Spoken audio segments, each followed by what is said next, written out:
Hi everyone!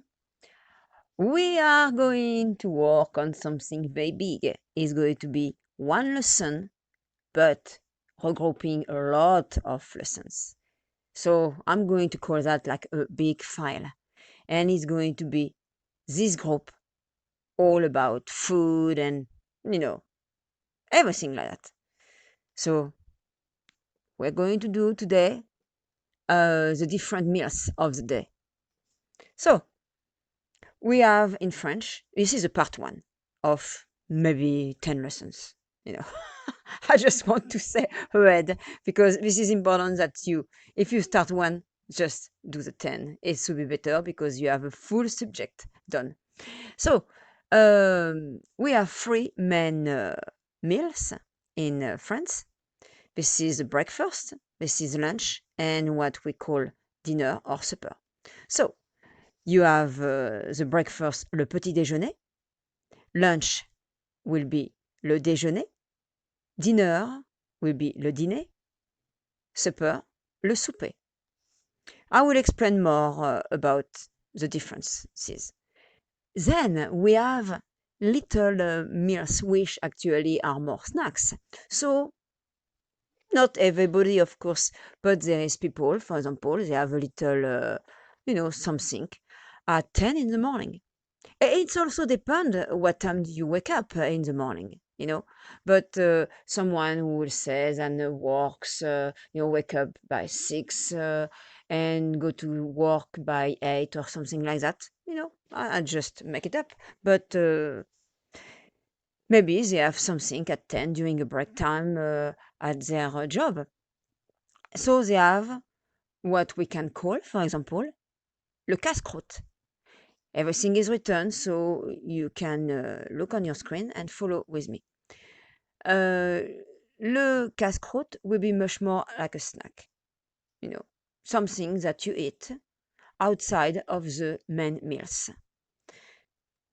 And, you're hungry, but it's not like you're very, very hungry, like to have a big meal, but you feel like a little something in your stomach, you feel, like a little emptiness.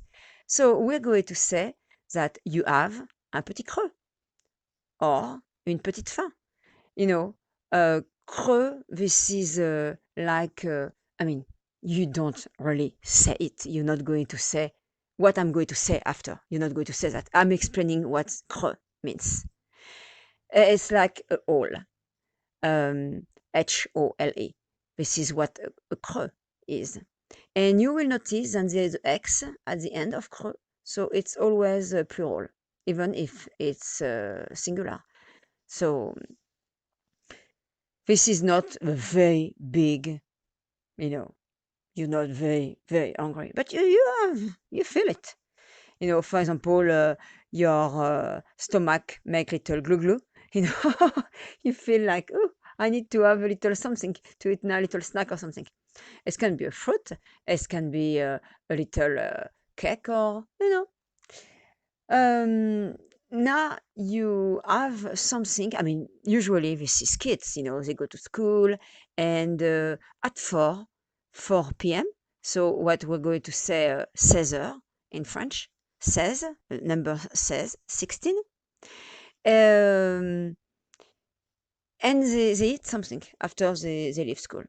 So usually their parents, not all the parents, but I remember my mom was bringing me my little snack. Mon 4 heures. My 4 heures. It's how we say that. So now, of course, you're going to tell me, but they have people who eat more and every 2 hours they have a little snack. Well, okay, I mean, it would be like a little snack, a casse-croûte, something like that. Now, you also can say, instead of saying le déjeuner, usually le déjeuner, this is what people say. But I heard a lot repas du midi, meals, repas, meal, and du midi, lunchtime. And same repas du soir. I heard that, and I mean, I was born in France, like I said, and I have been living in France for many years. So this is not something that you cannot say. Now, I don't know if it's informal or not, but I don't think it is. This is totally correct. Repas du midi, repas du soir. So, you know, in a language, it's very interesting that you can say you have enough vocabulary to say the same things uh, with different words. If you always use the same word, it's very boring. The person is going to lose interest and attention. So this is why it's interesting that for example, le déjeuner. Oh yes, okay. Oh, you also can say repas du midi. Okay, so now I'm talking about le repas du soir. Oh, okay, I already say repas du soir. This time I'm going to say le dîner, le souper. I'm going to show them I know something about French. I have more vocabulary. My vocabulary is rich. So this, also, for le 4 heures, this is un goûter. You can say le goûter. Le goûter, usually people know this is at 4 p.m. Okay, the first part is over. You want to listen the second part, etc. So I'll let you go and enjoy to repeat your stuff again. Bye bye. And a little addition to the lesson I just made. C'est le dîner or le souper. Or, remember, in French, it will be au you, ou, le dîner ou le souper. Some people ask why dîner, why souper? Well, it's like in English, dinner or supper. How I understand it. Souper, you have soup inside, S-O-U-P-E. Soup, this is a soup in English, S-O-U-P. So I will think, and I think I'm right about that actually. Um, when you have soup in the evening, this is something lighter. And dîner, well, you are more, this is heavier stuff to it. Now remember, normally, I mean, I have been reading that in with health and stuff like that. You should not eat too much at night. You should eat, of course, but not very heavy meals because after you might not be able to sleep good, and for I don't know, the digestion or something like that. But, it's not good for health or something. But this is not the lesson from today anyway. But I just wanted to tell you about that. And if you hear noises, behind my voice, this is nothing. Don't worry. This is my dog snoring, and she's most of the time nearby me. So when I make my recordings, any of them, my videos, uh, she's making noise from time to time. So I'm sorry about that. So this time you understand dîner and supper. And remember, for dîner, you have an accent. L'accent circonflexe. Accent circonflexe. This is like a little hat. Yeah. So, bye-bye. And I want to add one word, collation. You will see on your screen, collation. This is, sort like a snack. This is a meal, but this is a very light meal. So this is sort of a snack.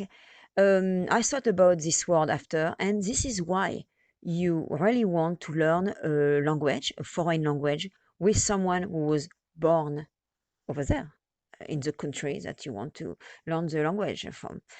Because the person knows a lot of different words that this is the vocabulary is different, and the pronunciation, all of those kind of things that someone finally, it's like, for example, if I was teaching English.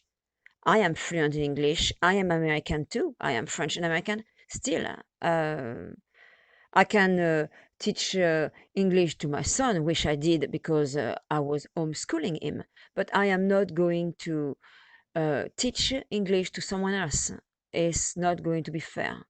My son was homeschooled, so it was, in the process of staying home and learning from home. But I don't feel I should teach English to someone because I have an accent with a French accent. And yeah, this is why you want to learn French. I'm not talking about me in particular, but if you want to learn French with someone who was born and raised in France. You want to learn Italian, do the same. Learn Italian with someone who was born and raised in Italy. This is how I feel. So now maybe you feel differently. But if you want to have the real pronunciation, the real accent, well, this is the way it is. You cannot change it. So sorry, there are three different recordings, but I like to do the things complete. My lessons I like to be, and I like the details. I don't want to teach you something that is wrong. So when I see I forgot something, I add it. If I see I made a mistake, I correct it. You know, this is how I want to do the things. Bye bye.